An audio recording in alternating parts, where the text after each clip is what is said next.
Ooh, round of applause for your MC, Nick Rado!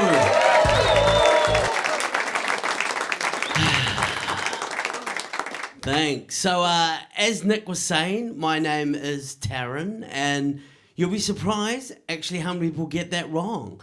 They'll have a tendency to call me, Karen or Darren or Apu, which is kind of racist, right? So I one day started, I created this little system on how to get my name right. I was walking down the street the other day, started chatting to this guy, and the guy goes, "So what's your name?" And I go, "Taryn." And he goes, "Sharon!" And I go, "No." And here comes my little system, right? I go, "It's like Aaron, but with a T." And he goes, "Oh, nice to meet you, Aaron." He wasn't the sharpest tool at all. I literally only got to Nelson this morning, and I haven't been here for a while. Love it. Beautiful city. And I went into one of your local dairies.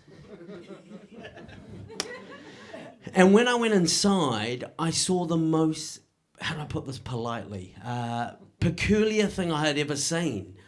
I saw these two Caucasian people behind the counter.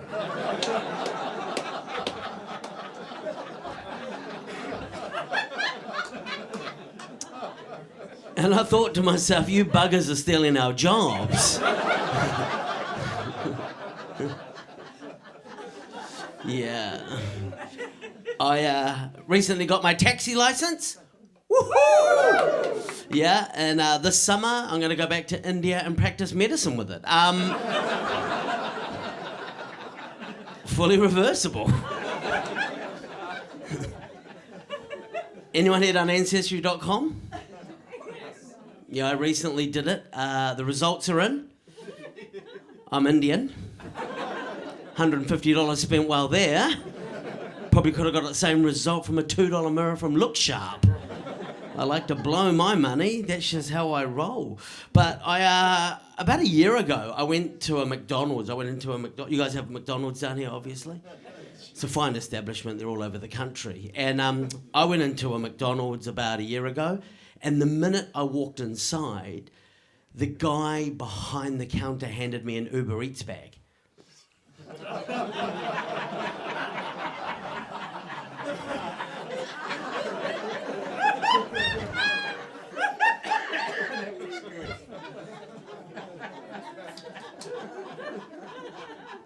And I said, "Mate, I've just come here to order some food."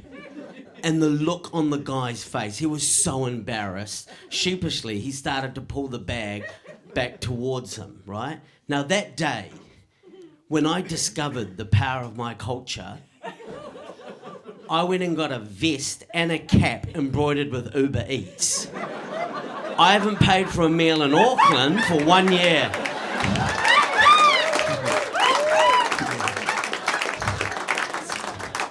What you do?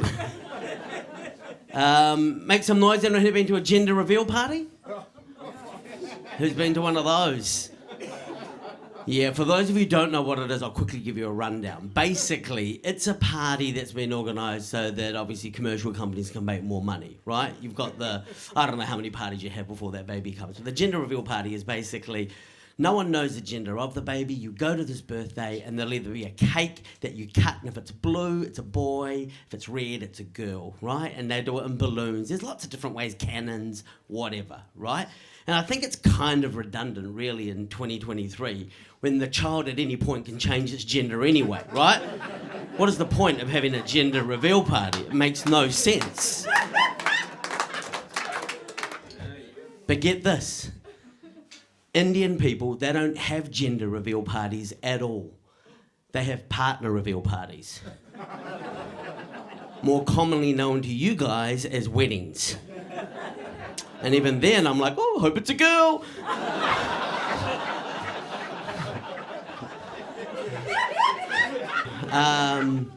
So I live at home with my parents.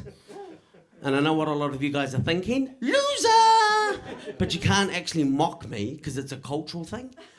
And if you do, I will call the race relations officer and tell them that you are being insensitive to my cultural needs, and they will be all over your ass like a rash.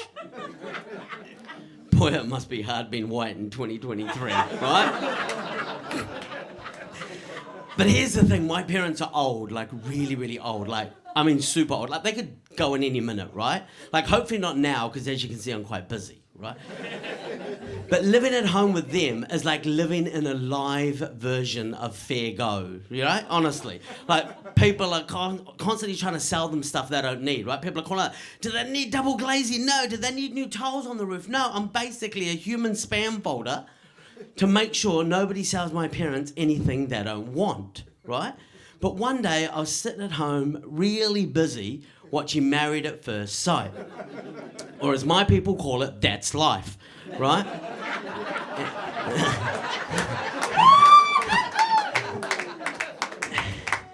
And I was sitting there watching it and the doorbell rings and I said to the old guy, go sort that out. And then half an hour goes by and I'm like, oh no, what has he gone and bought, right?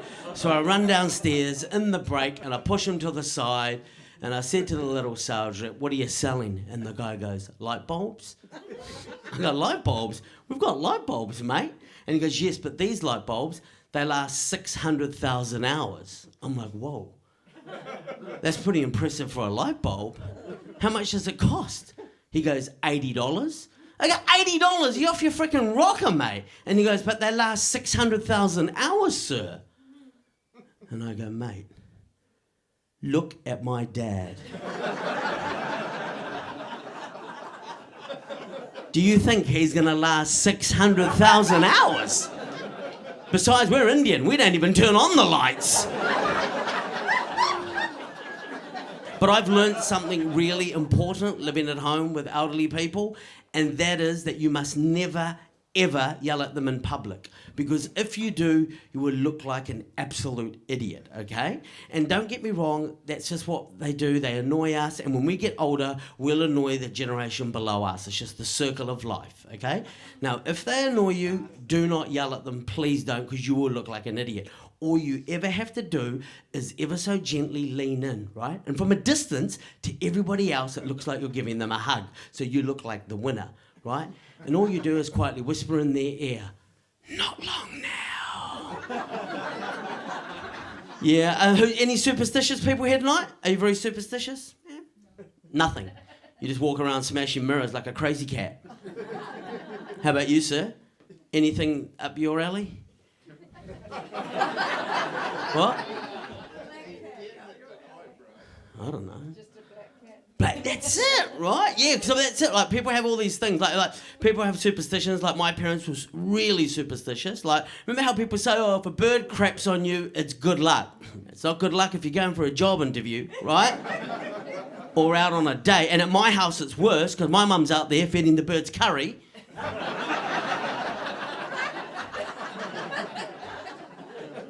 I walk out, I've got a big tandoori pigeon shit stain down the front of my shirt, thinking, oh my God, Vanish ain't even going to get this off in the wash, right? And there's nothing we can do to get back at the birds. Don't get me wrong, I've tried. Once I got onto the roof of my house, right, jumped off, started flapping my arms, opened up my butt cheeks, tried to dump my dinner on the bird. Fadunk, landed in my own crap.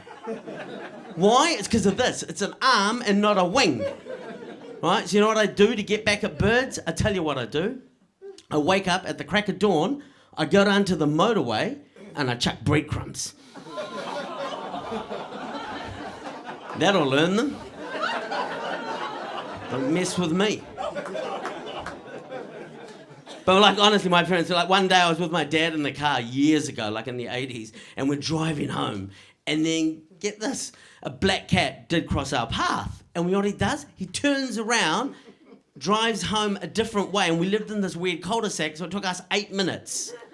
I missed the beginning of the 18. It's very upset. 2 weeks ago, same situation. He's driving again. Won't let me drive still. We're driving. Black cat crossed our path, right? You know what my dad does? He turns and looks at me and starts accelerating, and he goes, at $3 a litre, that cat can frickin' die. Petrol at my house is making it very dangerous for cats. So you guys must be aware that about, how many years ago is it now? Oh, almost 15 years ago, 16 years ago, our government passed a law called the Anti-Spanking Bill. Remember that? Yeah, remember that one? You can't hit your kids, and if you do, they criminalise you. Who thought that was a good idea? Nobody. Right? And I reckon if you can't hit your kids in 2023, make it look like an accident.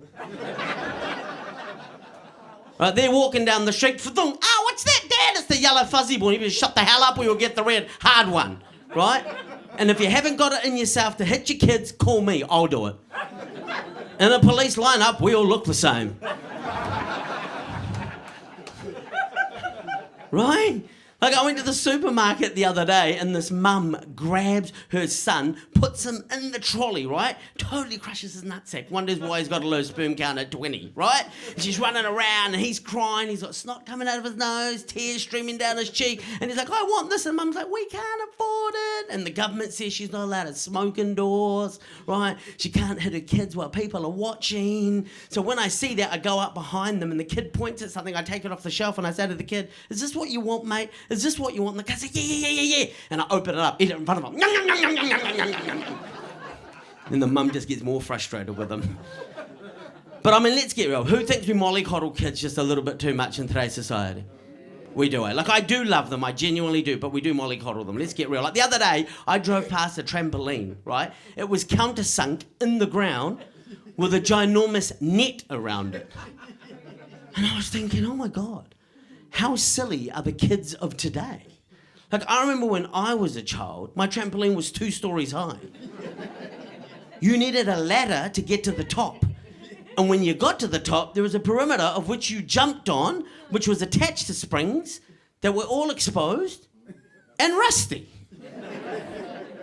And if you missed the perimeter of the trampoline, what would happen is that your legs would come down between those springs and they would retract onto some little hairy part of your body. And you'd be stuck there till your parents came home from work. In my case, 11 o'clock at night, because they owned a dairy. It's very painful. Like, local elections are happening now. I go to my old school to do some election voting, and then the school jungle gym that I used to play on, the big adventure playground, still there. Human death trap, right? 3 stories high of solid timber splinters. And I go there, but get this, at the bottom, they've got soft bits of bark and lovely bits of foam. And do you know what that's there for? It's for the children. So when they fall from the top, softens the blow. How beautiful is that? What did we have? Concrete. You fall from the top, you're in the Paralympics. There's no consolation for us. Right? Even in the morning, you can't go anywhere. Mum's in a big SUV taking her kids to school. Why? Because they've heard that there are people out there picking up their children, offering them candy and tampering with them. Have you seen some of these kids? They could do with the exercise. I remember when I was a kid, my mum and dad would always say to me, somebody offers you candy and a ride, take it. It's free ride and profit for the daddy. But I said to my sister the other day, can I take my nephew to the mall? And she goes, nah. And I go, why not? She goes, you haven't got a child-approved safety seat in the back of your car. I go, what are you talking about? It's a perfectly good seat here. It's velour and everything. She goes, nah, it's not a child-approved safety seat. I go, look, it's fine. Look, put him there. No. Are you stupid? That is not a child-approved safety seat. And when she said that, you know what it got me thinking? Did our parents even love us? No, seriously, my dad had an HQ Holden. And in the summer, he'd polish up the back seat, and there were no seatbelts in the back, in the front optional, okay? And he'd take the corners like a madman. I'd slide from side to side like a pinball, and you like that? I go, no, Dad, it really hurts. And then sometimes my dad would put me on his lap. I'd steer the car and head to the pedals and gears. And if we crashed, I was the airbag. So I did a weight loss show many years ago called Downsize Me. Have you heard of it? Yeah. It's like The Biggest Loser. And I did it quite a few years ago. And as you can see, I'm winning. Yeah. Wow, let's get real. I've put on about 20 kilos since I was born. Some would say more, but that's a bit rude, right? But I thought to myself, you know what I need to do? I need to get into that optimum physique I was when I was 12. So I thought I'll get myself one of those watches that monitors your health. So I go into the mall, and the minute I walk in the mall, this guy shouts out my name. He's like, Taryn! And I'm like, oh no, I don't know who you are. Right? Clearly at some point we had two friends in common on Facebook. I've added them and they've stalked the hell out of me. And then we're sitting there in the mall talking away, he's jibber jabbering. I'm like, who are you? I don't know you. Do you ever get in that situation and you just don't know people? And I thought, you know what? I will ask this person when was the last time we met, and it might spark some memory. And I go, hey man, when was the last time we met? He goes, remember? It was on that weight loss show, Downsize Me. And I looked at him and I thought, oh my gosh, you look amazing. You have really kept the weight off. And he goes, I was the cameraman. Yeah, you were. Should pay more attention. But in the end, I went into the shop where they sold all these amazing watches, and I go in there, and there was this one that did everything I wanted it to do. It was phenomenal. And then I said to the shopkeeper, how much does it cost? And he goes, $8,000. I go, $8,000? Like, does it teleport me from A to B? And he goes, no. And I go, well, does it wash my dishes? And he goes, no. And I go, well, what does the watch do? And he goes, it tells the time, sir. And I was pretty deflated and really disappointed, and I walked out of that shop going, who pays $8,000 for a watch, right? Get this. 2 weeks later, I bought a car for $1,500. Inside, it had a clock. Hardest thing is trying to sort a strap for it, but I'll sort that thing out real soon, right? But in the end, I settled for a Fitbit. Who's got a Fitbit? Anyone? Nobody? Who's got it? Have you got one? How many steps you done today? If you don't mind me asking. Oh, who said yes? Well, this is awkward. I thought you said yes. Well, I've got a Fitbit. So this is the thing. I've got a Fitbit, and it's one of those ones that it's like got a pedometer, and mine's got a heart rate monitor as well, because like I'm a hypochondriac. Like right now, my heart rate is 82 beats per minute, right? Which is kind of athletic considering what I'm doing. If you put food in front of me, boom, 120, fat burning zone, right? Two birds, one scone.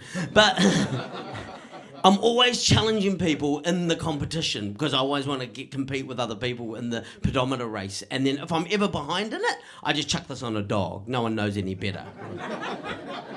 But one day, my friend comes over, she kicks the door open and she looks at me and she goes, are you cheating in the Fitbit competition? I go, no way.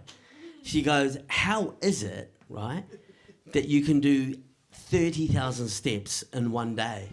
I go, I just like to walk a lot. She goes, nah, I think you are cheating in the Fitbit competition. I'm not.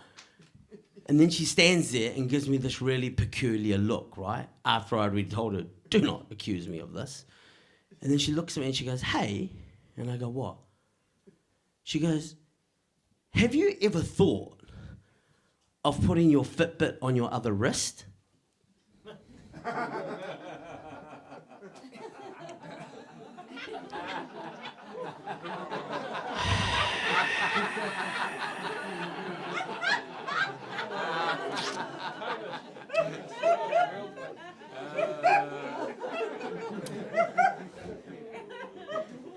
Turns out I'm more of a stroker than a stepper.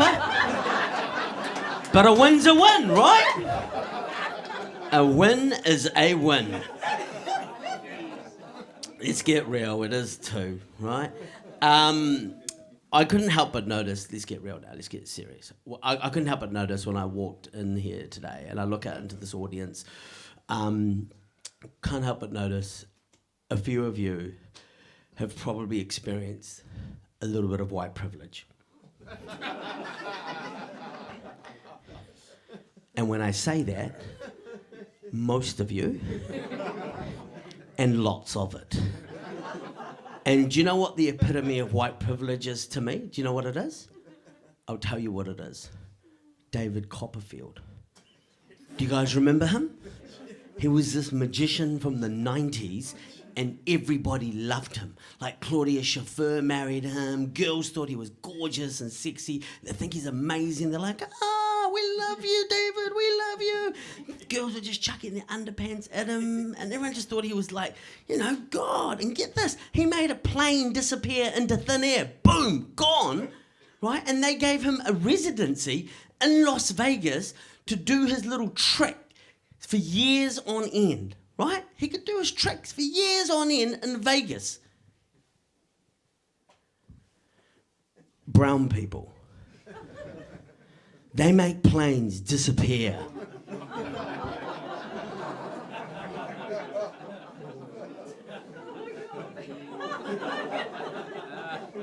And they get hunted down like they're the frickin' enemy, right? Who's not to say they too were not just doing magic? I know a lot of you guys here, Allah Akbar, Allah Akbar, sounds very similar to abracadabra, abracadabra. I'm thinking less terroristy and more failed magician. And a whole lot of racism. Me and my friend about 6 years ago, we went to Poland. Who's been there? It's a lovely place. It's really good. And when we went there, you've got to do like everything that they have to offer. And obviously they had the camps there as a tourist attraction. So one morning we were going to go and visit them. And the morning we were going to go, I'm not going to lie, it was pouring down with rain, like absolutely bucketing. And we were like, okay. And we were quite hungover from the night before as well. And then my friend looks at me and she goes, hey, Taryn. And I go, what? She goes, I don't think today is the best day to go visit those camps. And I said to her, no. I think you'll find the best day not to go visit them was between 1939 and 1945, more commonly known as World War II. And then she goes, why? Was it raining then too? Who enjoyed lockdown when it happened a few years ago with COVID? Who enjoyed that? Did we love it? It's great, wasn't it? So COVID was awesome and everyone loved it. And then weird thing... Come on, let's get real. We got massive government handouts.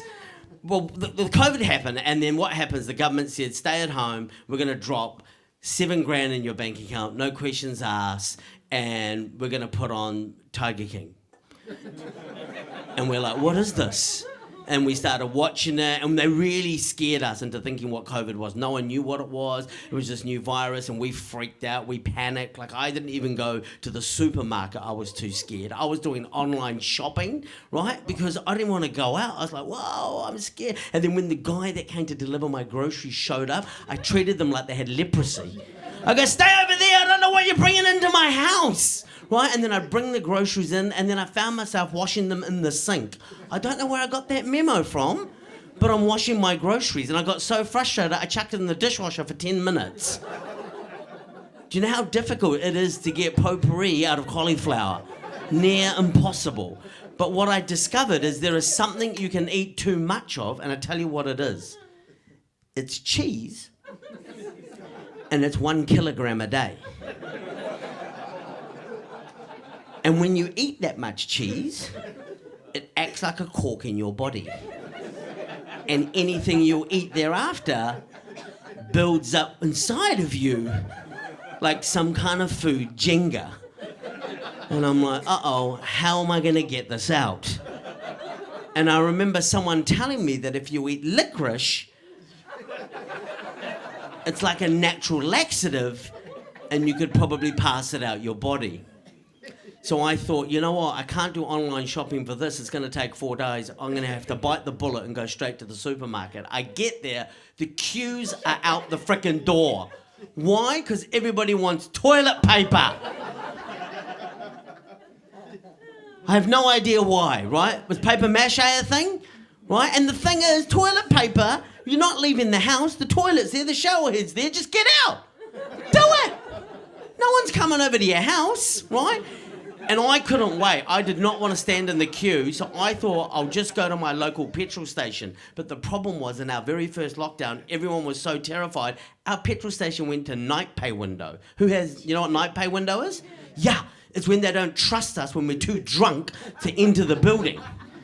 And on a Friday night, it's hard enough when you're inebriated with your glassy eyes looking through, and there's one person in there, and you're telling them to run around like that claw game. You know, no, down, up, down, oh, no. Just bring it, I'll eat it, you know? But what I did is I went up to the window to get my licorice, and I wasn't allowed in. But get this, the person that was working, English was not his first language. So I walk on up to the window and I said to the gentleman, "Excuse me, sir, can I please have some licorice?" And the gentleman looks at me and he goes, "What's that?" I'm like, whoa. What is that?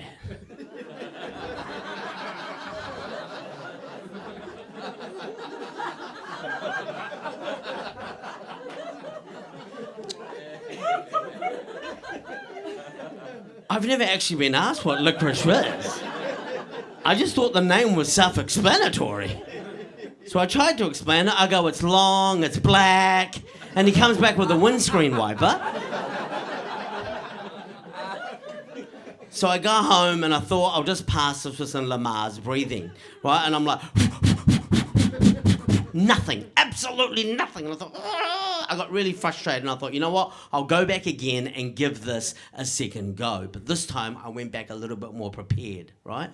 And I go on up to the window and I said to the gentleman, "Excuse me, sir, can I please have some licorice?" And on cue, the gentleman goes, "What's that?" And I said to the gentleman, "It's wheat, flour, cane sugar, molasses, glucose syrup, wheat 1, corn 1, water, licorice extract, which you're not familiar with, glycerine, treacle, rice bran oil, salt, aniseed oil, and glazing agent." And the guy looks at me and he goes, "Oh, licorice, why didn't you say?" Back in India, that guy was a molecular biologist. He knew that stuff down pat. Hey, are you guys having a good night? Thank you so much. I've been Tara Mahumbai. You've been a fantastic audience. Please welcome back to the stage, Nick Rodel.